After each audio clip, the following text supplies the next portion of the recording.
আপনাদের সকলকে আমি একটি বিনীত অনুরোধ করতে চাই, করব সত্যি? আচ্ছা, কি সেই বিনীত অনুরোধ? প্রিয় ভাই বোনেরা, আপনাদের সাথে আমি 18 বছর ছিলাম। বিভিন্ন সময়ে বিভিন্ন অনুষ্ঠানে অনেক মানুষের সাথে দেখা হয়েছে। আপনাদের সাথে বহু স্মৃতি আমার রয়ে গিয়েছে। আপনাদের সাথে বহু দুঃখ কষ্ট আমি শেয়ার করেছি।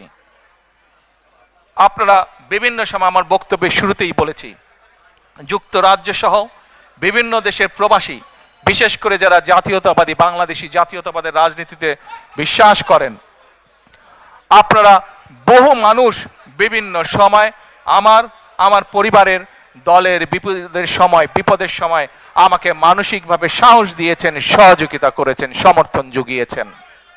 আজকে বিশেষ করে লন্ডনে যারা আছেন, বিশেষ করে তোমরা যারা ইয়াং আছো, ছবি তোলার জন্য পাগল হয়ে যাচ্ছ, প্রত্যেকের কাছে আমার একটি অনুরোধ, 25 তারিখে ইনশাআল্লাহ আপনাদের দয়া, আল্লাহর রহমতে আমি দেশে ফিরে যাব।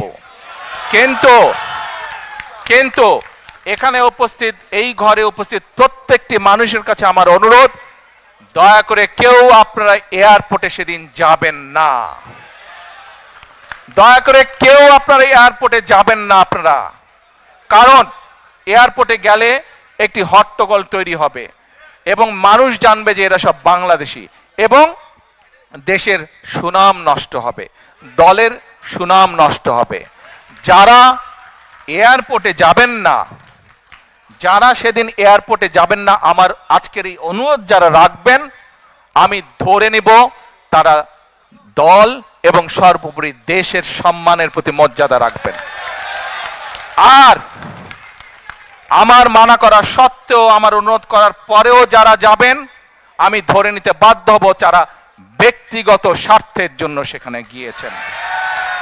কাজেই আপনাদের কাছে বিনীত অনুরোধ রেখে আমার বক্তব্য শেষ করছি।